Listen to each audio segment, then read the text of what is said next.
पाकिस्तान के सीनियर सियासतदान जावेद हाशमी ने बड़ा इंकशाफ किया है। जावेद हाशमी का इंकशाफ आप सुनेंगे तो हैरान हो जाएंगे कि जावेद हाशमी जो बयानात देते हैं, लफ्ज कुशाई करते हैं, वो हकीकत पर मबनी होती है। उसे मुनाफिकाना तौर पर सियासत करना नहीं आती। जावेद हाशमी वाहिद सियासतदान है जो किसी दौर में 4-4, 5-5 हलकों से मुंतखब हो जाते थे और कामयाब हो जाते थे। वो नून लीग का हिस्सा रहे, अब नून लीग से दूर और किनारा कश है।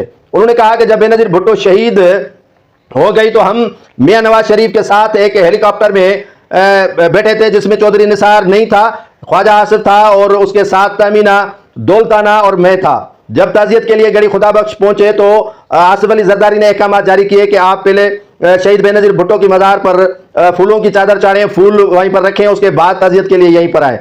तो मैं जब वहां गया तो ताजियत तो हमने की, लेकिन वो शोक का माहौल नहीं था। वो जो बेनजीर भुट्टो शहीद कत्ल हो गई थी, वो शोक की फिजा हमें कहीं नजर नहीं आई। सिंध के लोग गड़ी खुदा बख्श में हमें कम नजर आए क्योंकि सिंध के लोग सोग में अपने घरों तक महदूद थे। जब हमने ताजियत आसिफ अली जरदारी जो मौजूदा प्रेसिडेंट है और बेनजीर भुट्टो शहीद के शोहर भी थे, तो ताजियत करने के बाद वो एक कमरे में लेकर गए और कमरे में जब हम बैठे तो कहा कि यार मेरी जान छुड़वाओ सिंध से, ताकि वजीर आजम यहाँ सिंध से न कोई हो सके। वो ज्यादातर जोर दे रहे थे कि मखदूम अमीन फ़हीम का कोई इलाज करो जिसके बिना पर वो वजीर आजम न बन पाए।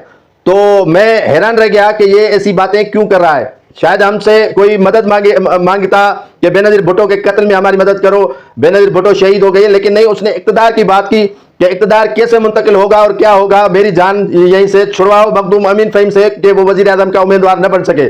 जिसके बाद ख्वाजा आसिफ ने कहा कि अगर स्टेटमेंट दी अखबारात में, चैनल्स में, कि अगर मखदूम अमीन फ़हीम को वजीर आजम मुंतखब किया गया तो हम उसकी मुखालफत करेंगे। उसके बाद आसिफ अली जरदारी ने जो है वो पीपल्स पार्टी के रहनुमाओं को बताया कि जो जमात हमें सपोर्ट कर रही है वही मुखालफत कर रही है, तो मखदूम अमीन फ़हीम वजीर आजम कैसे बनेगा, और इसकी मुखालफत जो है वो पंजाब से शुरू हो चुकी है। तो मैंने ख्वाजा आसिफ को कहा कि इस तरह के बयानात आपको नहीं देने चाहिए, जिस पर उसने मुझे माँ बहन की गाली तक दी कि तुम कौन होते हो मुझे रोकने वाले। जिस पर मियाँ साहिबान को मैंने कहा कि यह आपका छोड़ा हुआ है जो हर वक्त हमें काट रहा है। बहरहाल जावेद हाशमी ने कहा कि हमने स्टेटमेंट दी कि हमने कोई मुखालफत नहीं की है, ख्वाजा आसिफ का बयान जाती हो सकता है। इसी पर चौधरी निसार ने भी यही स्टेटमेंट दी कि अगर पीपल्स पार्टी सिंध से वजीर आजम लाएगी तो हमें एतराज नहीं है। लेकिन आसिफ अली जरदारी के मन में चोर बैठा था और वो नहीं चाह रहा था कि मखदूम अमीन फ़हीम वजीर आजम के मसनद पर बैठे।